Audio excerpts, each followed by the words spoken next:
आज 29 फरवरी है, लेकिन हर साल तो ये तारीख नहीं आती है। कभी सोचा है कि हर 4 साल बाद फरवरी में 29 तारीख क्यों आती है? क्या ये कोई गलती है या फिर इसके पीछे वाकई कोई विज्ञान है? दरअसल दुनिया में जो कुछ भी होता है उसके पीछे विज्ञान जरूर होता है। हर 4 साल बाद फरवरी में 29 की तारीख इसलिए आती है ताकि हमारा कैलेंडर ईयर सोलर ईयर से मेल खा सके। हमारे सौरमंडल में गड़बड़ी के कारण हर 4 साल में लीप ईयर जरूरी है। वो गड़बड़ी ये है कि आमतौर पर माना जाता है कि पृथ्वी को सूर्य का चक्कर पूरा करने में 365 दिन का समय लगता है, लेकिन ये सही नहीं है और इसी को ठीक करने के लिए फरवरी महीने में 29 की तारीख जोड़ी गई। सदियों पहले फरवरी 28 या 29 दिन की नहीं हुआ करती थी, तब फरवरी भी 30 दिन का महीना हुआ करता था। लेकिन रोमन सम्राट सीजर ऑगस्टस के घमंड के कारण ये 28 दिन की हो गई।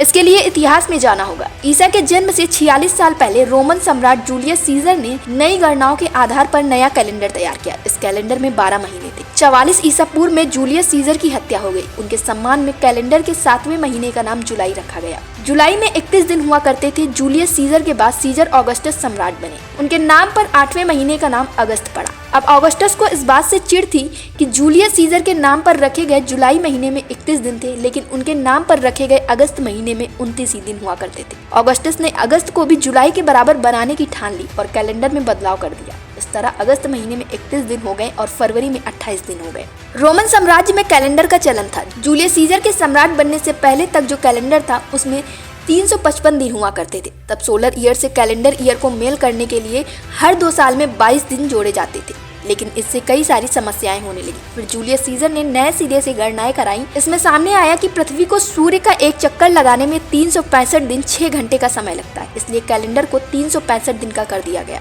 इसके साथ ही जूलियस सीजर ने खगोल शास्त्री सोसिजेनस को ये अतिरिक्त घंटे का समाधान करने को कहा। उन्होंने सुझाव दिया कि हर साल में 1 दिन बढ़ा दिया जाए और इस तरह से हर 4 साल बाद 366 दिन का एक कैलेंडर ईयर बना।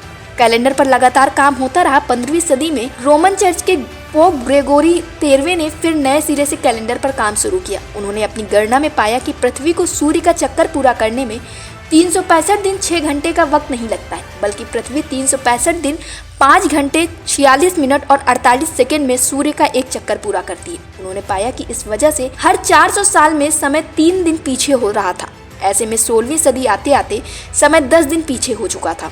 पोप ग्रेगोरी ने इन 10 दिन को एडजस्ट करने के लिए 1582 के कैलेंडर में 10 दिन बढ़ा दिए। उस कैलेंडर में 5 अक्टूबर के बाद सीधे 15 अक्टूबर की तारीख थी। इसे ग्रेगोरियन कैलेंडर नाम दिया गया। एक साल में 5 घंटे 46 मिनट और 48 सेकंड को छोड़ देना कोई बड़ी बात नहीं है, लेकिन अगर ऐसा ही सालों तक चलता रहे तो चीजें बहुत गड़बड़ हो सकती है। यही कारण है कि हर 4 साल में कैलेंडर में 1 दिन बढ़ाना जरूरी है। हर 4 साल में इन बचे हुए घंटों को एडजस्ट किया गया। पोप ग्रेगोरी 13वें ने पाया था कि हर 400 साल में समय 3 दिन कम हो रहा था, इसलिए उन्होंने सुझाया कि उन सालों में 1 दिन बढ़ाया जाए जो 400 से पूरी तरह डिवाइड हो जाए। इसके बाद हर 4 साल में 1 दिन बढ़ा दिया जाए। ग्रेगोरी ने साल 1600 के कैलेंडर में 1 दिन बढ़ाया। इसके बाद 1700, 1800 और 1900 के कैलेंडर में 29 फरवरी तारीख नहीं थी, लेकिन 2000 के कैलेंडर में 29 तारीख थी। अब 2100 का जो कैलेंडर होगा उसमें भी 29 फरवरी नहीं होगी, लेकिन साल 2400 के कैलेंडर में 29 फरवरी होगी। इसे ऐसे समझिए कि 1896 के कैलेंडर में तो 29 फरवरी थी, लेकिन 1900 के कैलेंडर में 29 फरवरी की तारीख नहीं थी। इसके बाद सीधे 1904 में 29 फरवरी हुई।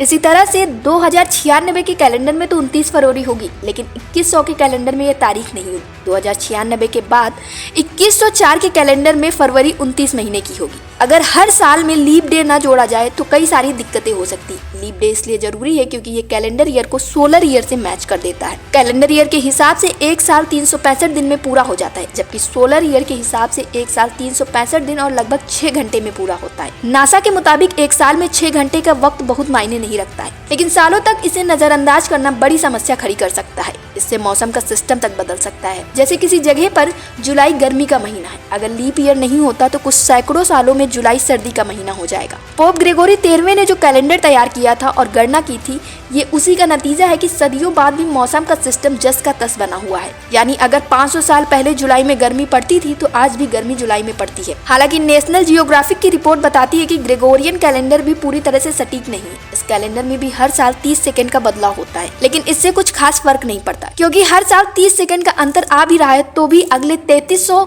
साल में 1 दिन से ज्यादा का फर्क नहीं आएगा।